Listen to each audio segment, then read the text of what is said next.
for the time being, I'm going to continue filming and documenting my life. This is more than me getting views. You know, I'm 46 now. Hopefully I've only lived half of my life. The love I'm getting in the streets and the encouragement, and it's not just a simple hi. People are stopping crying on my shoulder and telling me their frustrations. I want to document that for myself. Even if Welcome back to my channel, guys. This is Pebbles. Thank you for always coming back to watch me. Actually, I am just here to, you know, do an intro into Chris List's interview, his first interview after he released from jail. Okay, and Chris just gave a quick overview of what happened while he was in jail, and then he talked about going forward what we can expect from him. So he talked about the deplorable conditions while he was in jail.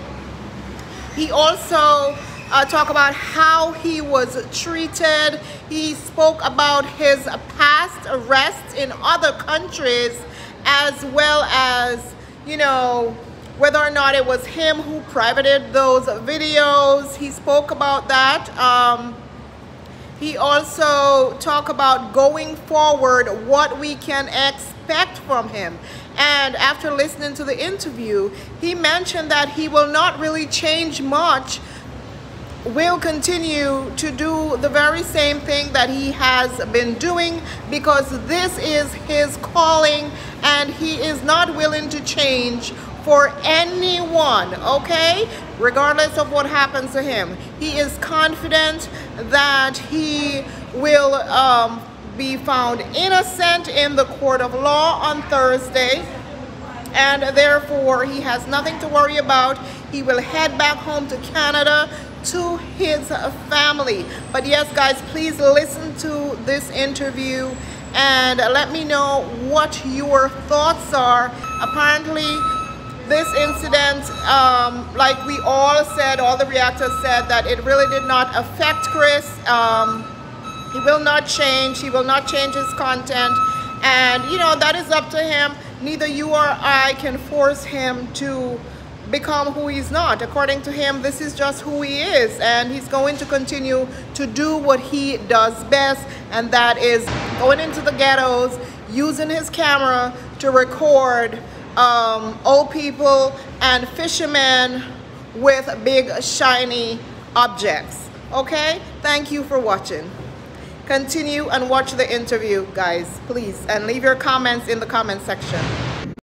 I didn't expect a 5-star hotel, but for the people that are being held at that police station, nobody has been convicted of a crime yet.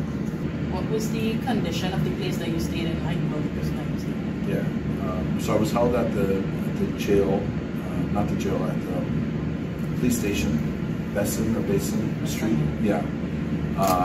I want to be like very loud in saying that the staff that worked there were like extraordinarily kind, not just to me, because there were other prisoners there as well, non-convicted prisoners, and them going above and beyond their job, even to have an open ear for the younger 18. There's an 18-year-old man in my cell that definitely needed somebody to listen to his thoughts, and the correctional officers there and police were amazing. So from a staff perspective, I have 0 complaints. From a physical maintenance type, it's hell. You know, when I asked the Canadian Embassy if they had any reading papers, just out of boredom, the only thing she had in her book was Nelson Mandela's human rights. It's like 50 pages of basic fundamental human rights for a prisoner once convicted. Things like, you know, being in one location for 24 hours a day is not healthy for you. So being there 6 days in a row is not great. And the lights never go on or off, so it's a constant, meaning you don't know what time of day it is. There's no daylight at all, no fresh air, very hot and sweaty. It took a few days to get showers for the first time. You're in the rule that they told me, the cleaner comes and gives us the broom to clean up. Maybe she's not able to come in the cell with the prisoners. And I asked, like, can we mop the ground? And they said, only if there's no prisoners does the floor get mopped. And like jokingly, she said, like, it could be weeks if not months. No toilet paper, so urine all over the floor. It looks as if there's no toilet paper, so it looks like people just put their hands smearing feces all over the wall. Is it the first time that you've been to prison? About 10 years ago in Cuba, I got caught flying a drone, which was illegal, and I did 13 days in confinement. So this is my second. Okay, and what was different about this time for you? I don't know if there's a way you can mentally prepare for being there. I really don't know. The hardest part for me is I'm a father. I'm a father of 3. So every time I close my eyes, no matter how much I tried to think of like wonderful things and playing with my children, you know, the thing that would cross my mind over and over again is like my children are. Now it so happens that I was there during this long weekend when everybody was out celebrating, meaning the world, the Trinidad world was shut down. You've been in contact with your family since your release? Yes. How are they and how are they dealing with what is happening to you? Yeah. Well, we sort of told ourselves it's just one day at a time. The next time where we're going in front of the judges on Thursday, where we'll find out more information as to the charges and etc. It's too far in the future to think about how long this is going to take or what difficulties we're going to see. So my wife and I have been together 15 years, and we're just taking it one day at a time right now. I am stuck in the country. Part of my release was to submit my passport, and I have to check in with the police once a week. So I'm here for now. In hindsight, given everything that is happening, do you have any regrets about the type of content that you've been wearing? No, not at all. This is my country 128. So I've been to 128 countries doing exactly what I've done here. Now most people are YouTubers or content creators or journalists, whatever wording you want to use, they leave the country out of fear that maybe somebody they interview might come after them. I'm very proud of the content that I create. I feel like I'm giving a voice to the people that are not often heard. Even till right now, in my eyes, I'm not guilty of any crime. I will not be pleading guilty. I'm ready to continue on with this. I don't know if you want to call it a battle, but I have great hopes that the judicial system here will find me innocent of any crimes. I don't look back and say I should have changed some things. I don't feel like I've done anything wrong. Did you personally make the videos that you did here private on YouTube? Yes. Nobody asked me to do that. During this whole investigation, I thought it would be respectful of me to just ask my wife in Toronto to remove the videos until further notice. But those videos will go back live in the next day or so. I just need the devices in order to do so. So it was never under the recommendation of the police. Nobody forcibly requested me to do so. I know that media makes it sometimes out to look that way. No party involved has asked me to take down videos. A lot of people have been asking, you know, usually when people do this type of content, they record it here, they leave, and then they upload it. Yes. What makes you do it differently where while you're here, you upload in real time? Yeah. I love the contact with people. So I'm very proud of the work I do. So I want to get it up right away. And you know, meeting people on the street that recognize you for your work, it opens up new doors. You know, somebody might contact me and say, hey, let's go fishing because I saw your other video, and it opens up a new opportunity to make new friends along the way. And that's what I enjoy the most. Like, I'm not doing this, you know, the reason I do this and document my life is to share experiences and to create new experiences. So that wouldn't be as possible if I waited 3 months to upload. It's like, to me, the news is the news. We're having this conversation now because it's current. Can you imagine if we had this conversation 3 months from now? It doesn't really make any sense. Has any of this affected how you view Trinidad today? Well, Trinidad as a whole, not at all. You know, the first question I asked, being questioned going through this process is, I'm like, hopefully I'm going to be allowed to come back to this country. There's a real big concern for me. I've fallen in love with Trinidad, and I would hate to think, and the people, right? So I'd hate to think that I'm not allowed back. It just really bothered me. Again, I'm confident in the judicial system. My first bail hearing was granted. So there's no reason for me not to believe I'll get a fair trial. So no, I have no hatred towards the country. I feel like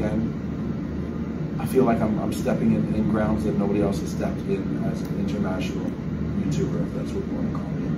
So I'm having a more difficult time than somebody else might have. But if anybody's going to go through it, I'm willing to be the person. What is next for you if you're looking beyond what is happening now? Yeah, well, my first goal is to get home to see my wife and kids. Those restrictions are all going to be determined by the bill. And the restrictions I have pertaining to bill, for the time being, I'm going to continue filming it and documenting my life.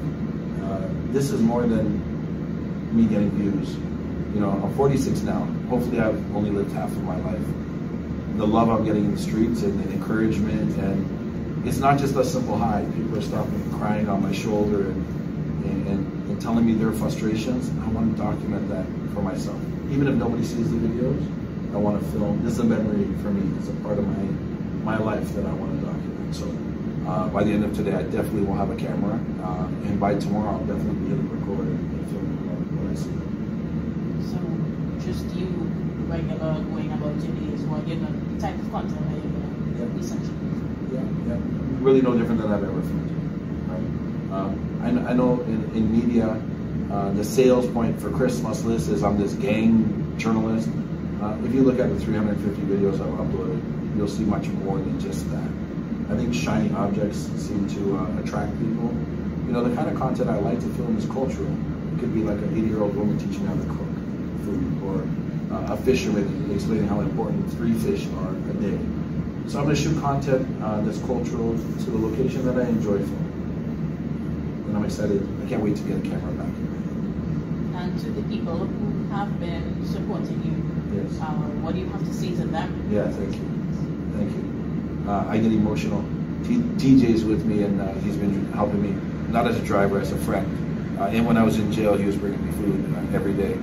When somebody stops to show support, I don't know if I verbalize how important it is to me, how much it's appreciated.